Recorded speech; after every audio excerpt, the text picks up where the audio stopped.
Eu tenho um prazer enorme de chamar dois amigos, e bem que jornalista nunca tem amigo, né? A fonte nunca é amigo, mas tem alguns que são umas fontes mais queridas do que outras, vamos dizer assim.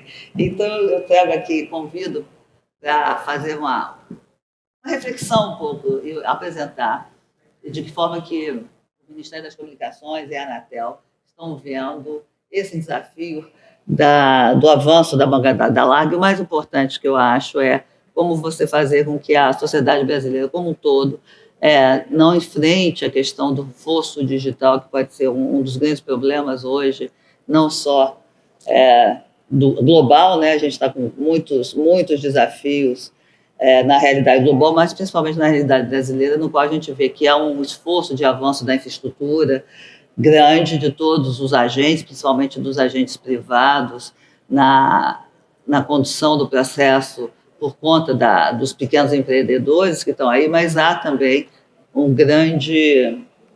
Acho que a gente precisa pensar um pouco sobre de que forma que a gente pode não só incluir mais a população brasileira, mas também fazer com que ela passe a não só ser apenas consumidora de tecnologia, mas que ela consiga ser produtora de conhecimento de uma forma mais inclusiva, né? E para apresentar um pouco essa pensata e como é que está se planejando para fazer isso, como é que o governo está desenvolvendo essa política pública, eu gostaria de convidar dois representantes, um da agência reguladora. A Anatel é uma agência do Estado, então ela tem que ter sempre uma projeção mais de longo prazo sobre como é que ela vai ajudar os governos a desenvolverem as suas políticas, e também trago o representante do Ministério das Comunicações, né? Então é um prazer enorme que eu convido o Wilson Diniz Welles, o diretor do Departamento de Política Setorial do Ministério das Comunicações, e convido também o Arthur Coimbra, que ele é conselheiro da Anatel,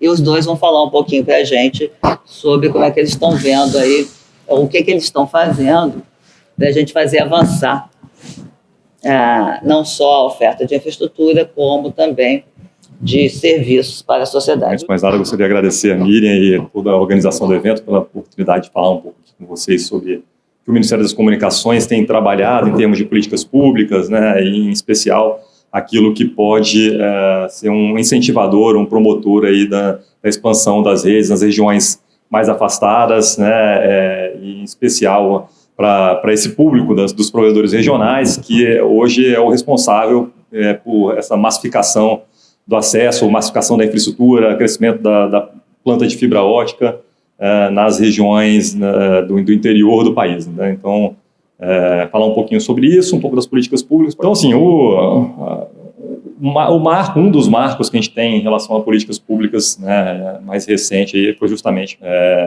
justamente o decreto 9612, né, que estipulou as prioridades de investimento em termos de políticas públicas no país. Em especial, ele definiu ali no seu artigo 9 que os compromissos, né, principalmente os compromissos a serem estabelecidos pela agência reguladora, deveriam ser direcionados para as seguintes iniciativas, né? Então, fala em expansão das redes de transporte de alta capacidade, expansão da cobertura das redes de acesso móvel em banda larga, expansão de redes de acesso em banda larga fixa, né, e a prestação temporária de banda larga fixa ou móvel, né, dependendo da finalidade. Então, posteriormente, já em 2021, a gente tem uma nova portaria do Ministério estabelecendo os compromissos, para onde os compromissos de investimento, dentre aqueles estabelecidos pela 9612, deveriam ir, né, dentro dos processos a serem considerados na Anatel, né? Então, lá no seu artigo 2º, ele define que a Anatel deve considerar as seguintes prioridades, né? Fala em atendimento com rede de transporte de alta capacidade em fibra ótica, né, em setores censitários e localidades não atendidas.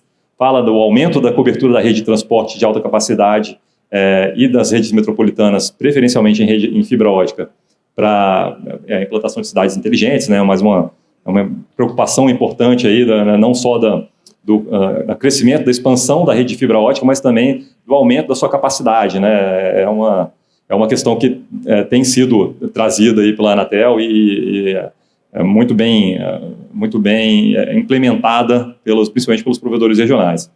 Ampliação da abrangência da rede de acesso em banda larga fixa e ampliação da cobertura de banda larga móvel em 4G ou tecnologia superior, né? Então, são algumas das políticas que foram estabelecidas pelo Ministério para a Anatel considerar em seus compromissos. E aí, assim, eu acho que a gente tem aí uma das principais políticas públicas do mundo no que tange a massificação do acesso, né, em converter recursos de um edital de licitação, né, em obrigações de fazer, né? Então, o edital do 5G ele teve essa prerrogativa, né, de ser um edital não arrecadatório, então mais de 90% dos seus recursos, eu vou mostrar isso um pouco mais para frente, tem esse objetivo, né, de fazer ampliação do acesso, de converter o recurso em expansão da rede. Né? Então aqui é só uma comparação rápida, acho que até choveu um pouco no molhado, né, entre 4G e 5G, falando um pouco aí das diferenças no que tange o tráfego, né, na situação de pico, experiência do usuário, eficiência espectral, né? Então só alguns itens aí de um estudo que foi feito pela Samsung, demonstrando assim a diferença de capacidade entre o 4G e o 5G. O 5G realmente tem uma disrupção em termos de tecnologia, principalmente quando a gente fala de latência, né? Então, o 4G saindo de uma latência aí que varia entre um pouco mais de 10 milissegundos, no 5G exigências abaixo de 1 milissegundo, justamente para a gente ter, né, essas operações de missão crítica e coisas nesse sentido. Um estudo que também foi realizado ali no final de 2018 pelo BNDES, né, relacionando 5G e internet das coisas, e eu acho sempre interessante mostrar esse estudo porque ele traz um impacto aqui em termos financeiros para cada um dos principais setores, né, os principais ambientes que foram identificados no estudo, né, cidade, saúde, rural e indústria, e mostra assim, o que o IoT pode proporcionar em termos de investimento, de impacto, até 2025, se a gente não fizer nada, né? Então o primeiro número ali, se não fizer nada, se tiver investimentos em termos de política pública, né? Até onde esse impacto pode chegar. Então, até 27 bilhões em cidades, 39 bilhões na área de saúde, 21 na área rural e 45 na área da indústria. Né? A área da indústria eu acho que é a que apresenta a maior variação, né, da possibilidade de você ter incentivos de política pública e como isso pode ajudar o setor. E aí, entrando já um pouco no leilão, né, um leilão, como eu falei, não arrecadatório, o maior da América Latina, 47,2 bilhões, onde 42,4 foram destinados para compromisso de abrangência, 4,8 bilhões para o Tesouro, né, então, majoritariamente não arrecadatório. E, além disso, né, ele teve alguns projetos definidos, né, alguns projetos importantes, não só a expansão da rede 5G, a expansão de conectividade 4G, mas a implantação das infovias do PAIS, né, que é um dos projetos dentro do programa Norte Conectado, esse projeto que visa levar a conectividade em redes subfluviais na região norte, né, com capacidades para atender aí mais de 9 bilhões de pessoas na região norte. Assim, acho que vai ser realmente um game changer ali para a região. Execução de projetos de conectividade para escolas, né, e aí entra aí os projetos do GAP, vou falar um pouco mais para frente. Implantação de rede 5G, ampliação da cobertura 4G e construção da rede privativa de governo, né, são alguns projetos que estão previstos lá no edital.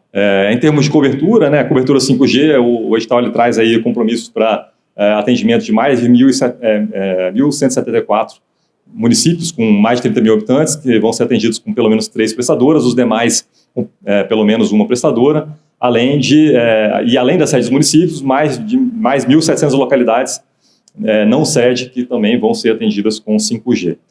Temos aí também a cobertura 4G, né, 391 sedes municipais que ainda não têm 4G vão ser atendidas com obrigações digital, mais 7 mil localidades que hoje não estão cobertas com 4G vão estar cobertas a partir das obrigações do edital do 5G, né, e mais de 35 mil quilômetros de fibra, 35 mil quilômetros de rodovias federais, no caso, que vão ser cobertas com 4G dentro dos compromissos estabelecidos.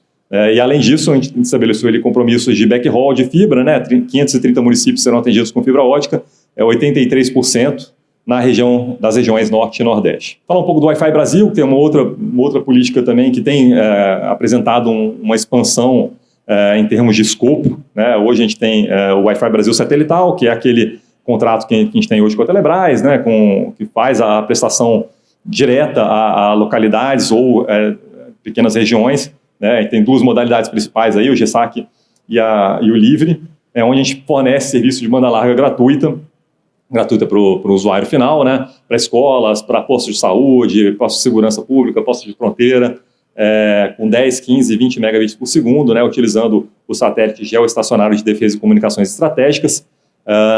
E o principal foco do atendimento hoje são escolas, né, a gente tem aí mais de 10 mil escolas já atendidas com o Wi-Fi Brasil, eu vou mostrar isso daqui a pouco. E também tem a modalidade livre, né, onde a gente abre o sinal em regiões, né, que hoje não tem um sinal Wi-Fi ali, né, que possa acessar, né, ou com baixa conectividade, locais de baixa conectividade. Então, para essas comunidades ali, tem essa outra modalidade, a gente não só recebe a conectividade para o ponto, né, para a edificação, mas também abre esse sinal para a população. E, além disso, estamos aí com o projeto piloto feito com a ANP, o que a gente chama de Wi-Fi Brasil terrestre, né, que tem esse objetivo de conectar escolas.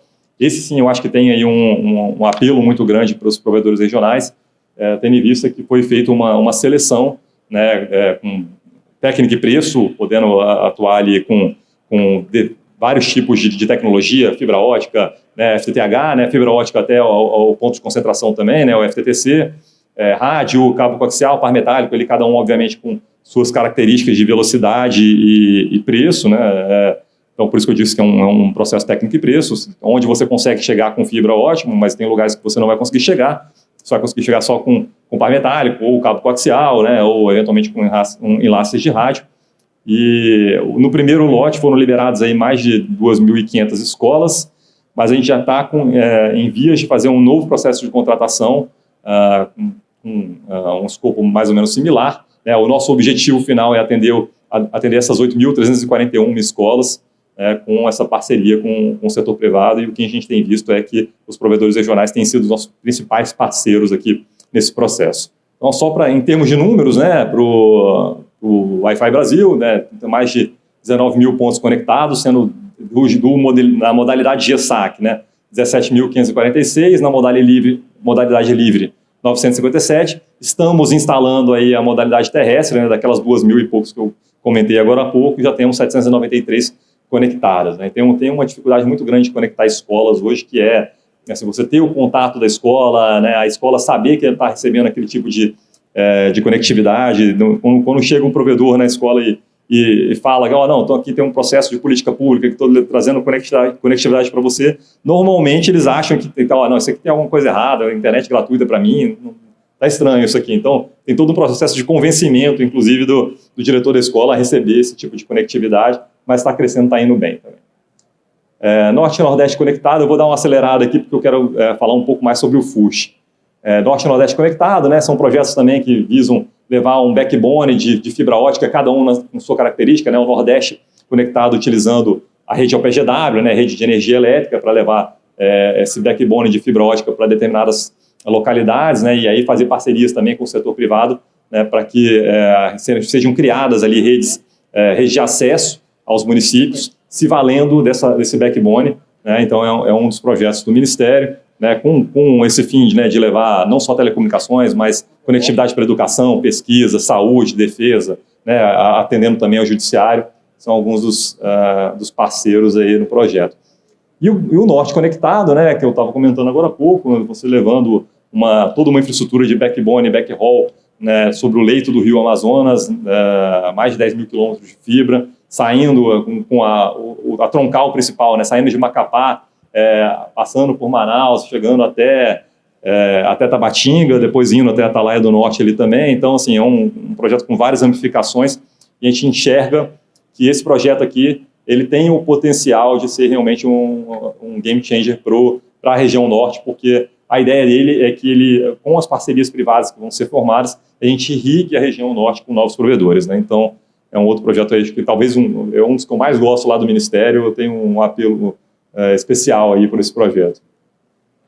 E o Nordeste Conectado, como eu comentei, né, é um projeto também muito importante. Ele, na verdade, já está na terceira fase dele, né, ele já tem duas troncais, né, uma que passando pelo litoral e uma um pouco mais interiorizada, e essa última troncal aí, né, essa aqui em laranjinha, foi a última que foi construída, né, construída no seguinte sentido, né, a gente já tinha fibra apagada aqui, e a gente colocou os equipamentos, criamos redes metropolitanas ao longo, nas cidades que estão aqui ao longo dessa infraestrutura, e estamos fazendo aí também parcerias privadas para utilizar essa infraestrutura também e irrigar a região Nordeste com novas redes de fibra, em especial redes de acesso, né?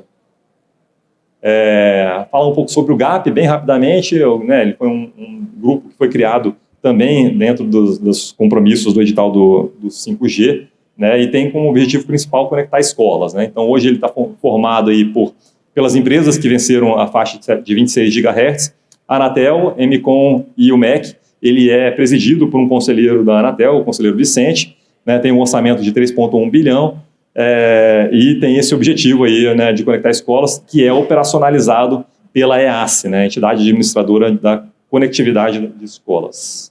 O GAP está agora com um projeto piloto, em vias de ser implementado, né, para conectar 181 escolas. Os critérios de seleção utilizados para verificar quais são as cidades que receberiam, né, a conectividade dentro desse parâmetro que foi estabelecido pelo GAP. Foram esses, né, IDHM, o percentual de alunos desconectados, densidade de SM naquela localidade, naquele município, e localização diferenciada, né, se a região é indígena, de quilombo, assentamento. Então, foram alguns critérios que foram utilizados, e a partir daí foram selecionadas essas cidades aqui, e as escolas dessas cidades, nessas regiões, né, em cada região, vão receber, então, a conectividade dentro dos critérios estabelecidos no GAP lá para o projeto piloto, né? Então, mínimo de 50 megabits por segundo por aluno, né, com uma velocidade desejável de pelo menos 1 megabit por segundo por aluno, solução completa de TIC e avaliação da solução de energia quando necessário. Um outro projeto também tem sido feito aí com parceria com o setor privado, o Internet Brasil, né, basicamente prevendo aí o acesso a recursos educacionais.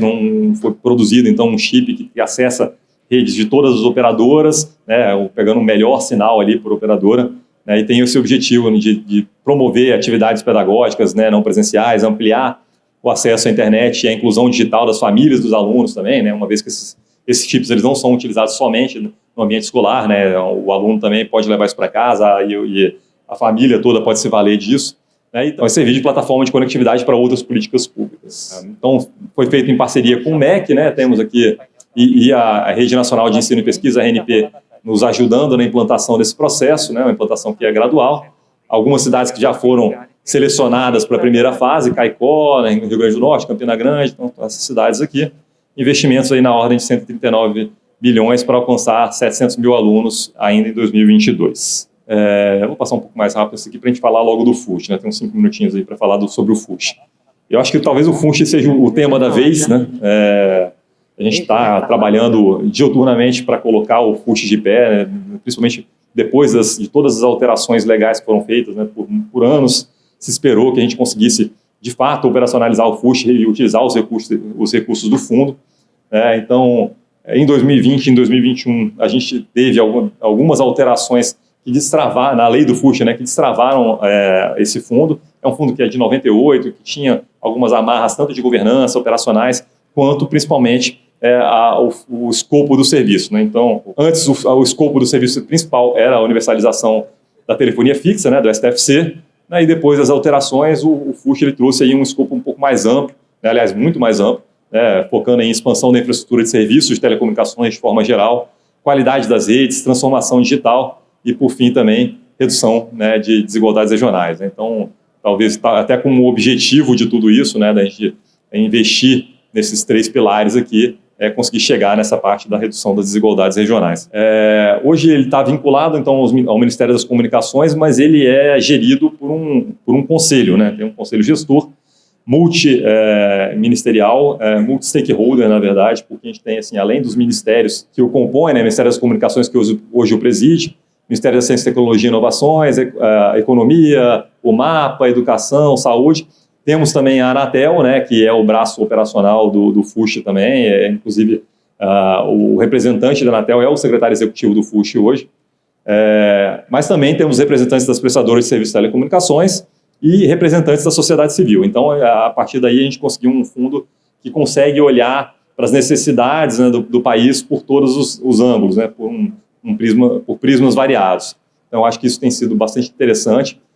Hoje, as formas de utilização do fundo são essas, né? A gente tem duas modalidades principais aqui, o apoio não reembolsável e apoio reembolsável.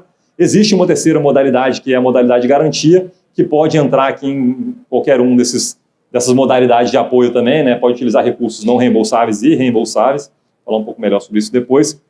Mas basicamente isso, né? Para apoio não reembolsável, que é aquele a fundo perdido, onde a gente tem esses recursos sendo utilizados para cumprimento de política pública mesmo, atendimento de escola, atendimento de área rural, locais onde o setor público não iria, aliás, o setor privado não iria por conta própria, né, e nem com outros incentivos, né, são aquelas localidades que o Estado realmente precisa botar dinheiro para promover a conectividade.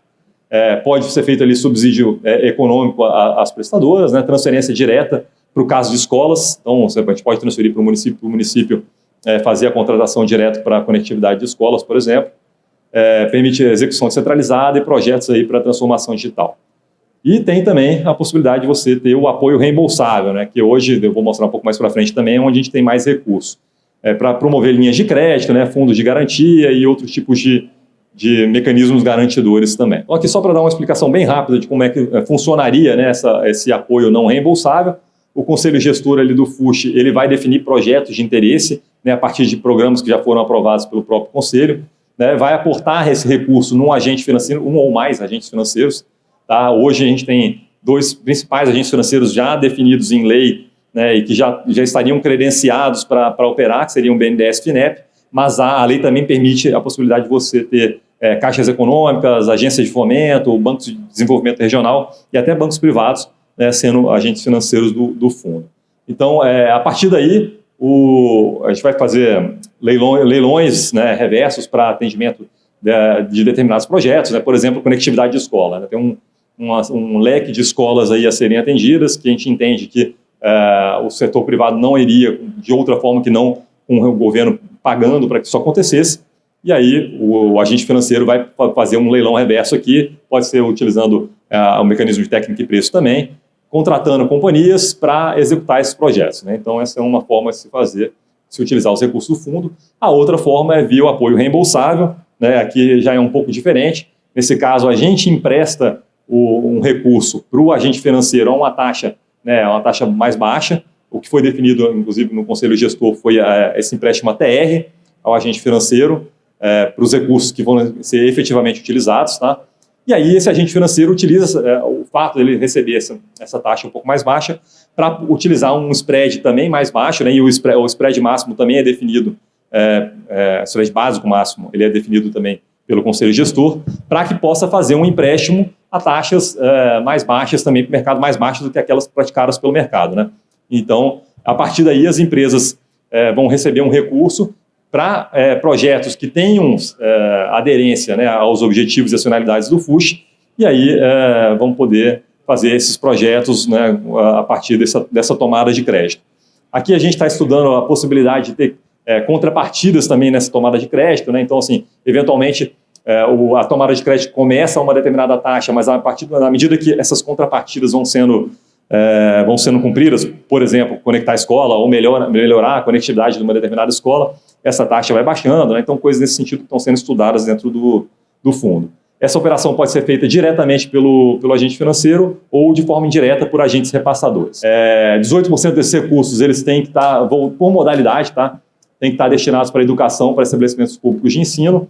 Então a gente separa uma parte desse recurso exclusivamente para projetos de educação, de conectividade para a educação, e é importante falar que é por modalidade. Então, mesmo dentro da modalidade de empréstimo, de linhas de financiamento, tem uma linha de financiamento que vai ser específica para conectar escolas, né? Então, tem uma parte do recurso que está estipulada para isso também. Estabelecemos também os objetivos de 2022 e 2027, e aqui a gente prioriza algumas áreas de atendimento, tá? Baseados no PERT, que foi estabelecido lá pela Anatel.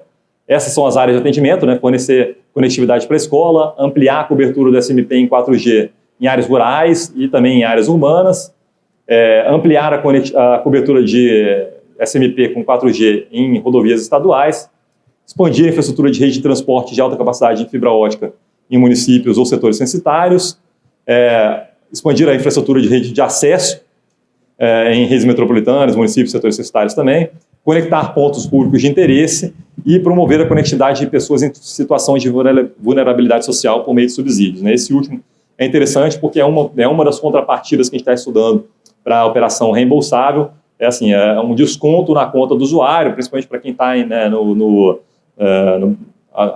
dentro do Cade Único, né, dentro do Auxílio Brasil. Ali, para cada desconto que eu der, ou para cada família que eu der desconto, a gente pode ter uma redução de taxa também. São coisas que a gente está estudando lá dentro do fundo. E aqui, só para finalizar, um pouco um panorama de como é que a gente está em termos de orçamento. Para a conectividade de escolas, em 2022 a gente tem 10 milhões e 900 mil, para 2023 a gente está prevendo aí 10 milhões para esse projeto de conectividade de escola não reembolsável, tá? Para projetos de fundo perdido. Para outros projetos de conectividade, a gente teria aí em 2022, também não reembolsável, né? Em 2022, pouco mais de 18 milhões, esse número começou lá por volta de 40 milhões, mas como a gente está falando aqui de apoio não reembolsável, que afeta a dívida primária, fica sujeito, né, aos cortes orçamentários. Hoje estamos aí com 18 milhões. Para 2023, a gente está prevendo aí 38 milhões, né, e também, obviamente, depende aí dessa questão do orçamento. Já para essa finalidade, né, de modalidade reembolsável, ela está um pouco mais protegida dos cortes orçamentários. Temos aí 658 milhões em 2022 e uma previsão de 603 milhões para o próximo ano. Gente, eu acho que eu estourei um pouco já o meu tempo aqui, vou finalizar. Era mais ou menos isso que eu queria dizer. Obrigado. Na parte da manhã, o Nilo, que é do FUST, ele acredita que ainda vai ser possível usar o dinheiro, uma parte do dinheiro do FUST este ano. Qual é a sua previsão, Wilson? Não, assim, com certeza a execução orçamentária vai acontecer esse ano. Então, a gente vai passar para os agentes financeiros o recurso esse ano. A utilização efetiva desse recurso, eu imagino que vai ser, pelo que a gente tem conversado aí com os agentes financeiros, no primeiro trimestre do próximo ano. Então, assim, o dinheiro já vai estar com eles, o que é muito bom, que pelo menos aí a gente não corre mais o risco de esse dinheiro voltar para o caixa do Tesouro, mas o projeto efetivamente sendo utilizado, eu imagino, no primeiro trimestre do próximo ano. Tá, mas o problema é quando é que chega nos agentes, então? Porque é isso que falta, né? Aí assim, esse ano, a parte do orçamento de 2022 vai para os agentes. Então, mas já orçamento vai mesmo? Vai mesmo. Ou vai ou eu perco meu cargo. Então, assim, vai.